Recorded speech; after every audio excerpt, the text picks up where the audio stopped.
Bonjour tout le monde, c'est Athena de chez The Reptile Fashion et aujourd'hui j'essaie quelque chose de nouveau pour vous montrer la classification des fruits qui sont comestibles par les geckos à crête.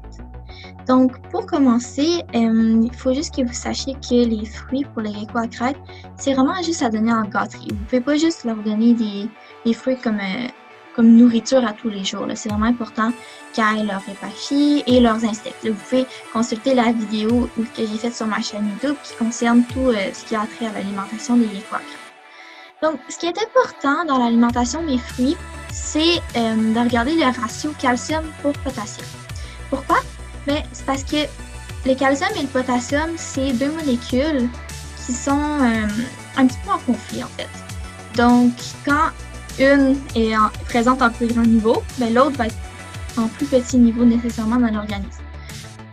Et pour les geckos à crête, c'est toujours important que le calcium il soit en plus grande quantité que le potassium.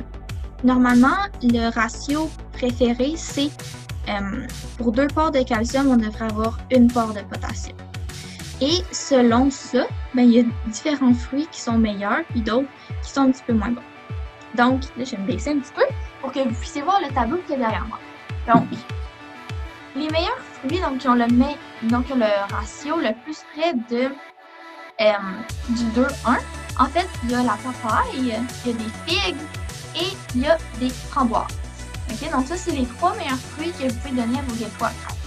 Personnellement, les framboises, oui, je l'en donne quelques fois, mais je m'assure toujours de les mettre dans un smoothie un petit peu, juste parce que il y a les petites graines à l'intérieur, puis je veux pas que ça fasse de l'impaction avec mes geckos à crête.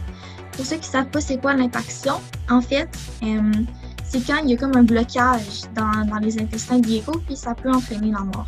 Donc c'est pour ça que même les baies, là, comme je vais parler bientôt, tout ce qui a des graines à l'intérieur, je m'assure de faire attention là, pour éviter l'impaction.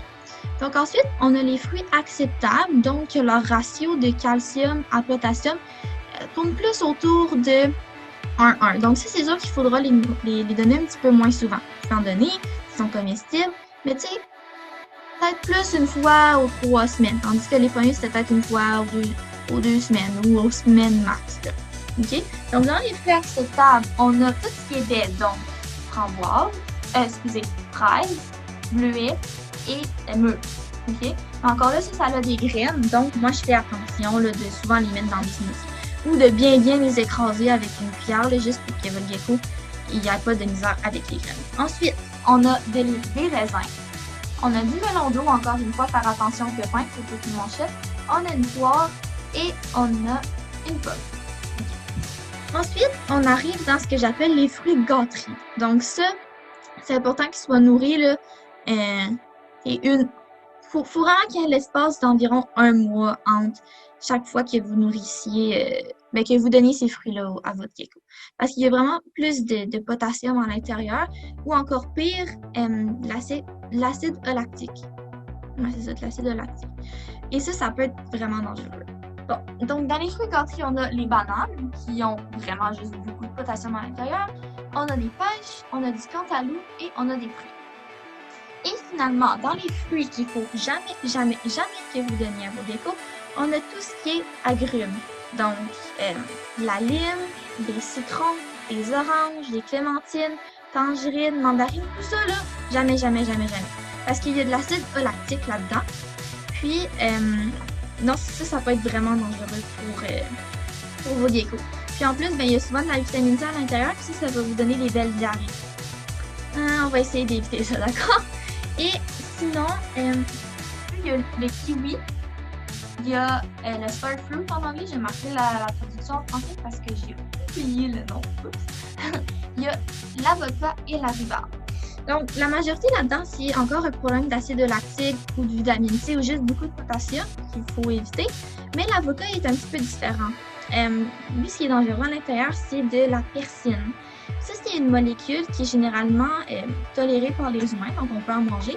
Sauf qu'il y a eu des recherches qui ont été effectuées pour les oiseaux et qui se sont rendus compte qu'en quantité quand même assez importante, ça peut tuer les oiseaux. Et étant donné que les geckos sont aussi des petits organismes, ils recommandent pas d'en nourrir. Il n'y a pas vraiment eu de recherches qui ont été effectuées en lien avec les geckos à crête et la poussine directement. Mais étant donné qu'on sait que ça tue les oiseaux, mais mettons que je me risquerai pas. Et je vous suggère fortement de ne pas l'essayer, non.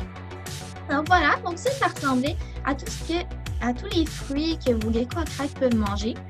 Et il y a plusieurs manières de les préparer, mais l'important c'est juste que les fruits soient très bien lavés avant de les donner, parce qu'on ne veut pas qu'il reste des résidus de pesticides ou d'engrais qui pourraient être potentiellement toxiques. Donc, lavez-les bien là, comme vous feriez pour votre propre consommation. Et finalement, ben, c'est sûr que les geckos à crête, leur mâchoire n'est pas particulièrement forte.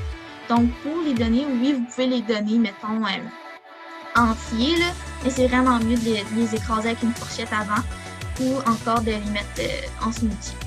Puis, inquiétez-vous pas si, mettons, on va donner un fruit puis il commence à devenir un petit peu vieux là, ou qu'il commence à pourrir, ben c'est pas la fin du monde, juste parce que dans la nature, il en mangerait des fruits un petit peu en décomposition. Là, c'est sûr que s'il y a plein de bébites dessus puis il est complètement brun, là, peut-être pas, là, mais s'il commence juste un petit peu mou, là, c'est encore correct. Donc voilà, donc j'espère que ça peut répondre à vos questions en lien avec les fruits comestibles par les geckos à crête. Et j'espère que vous avez apprécié cette vidéo. Donc je vous souhaite à tous de passer une merveilleuse journée. Bye!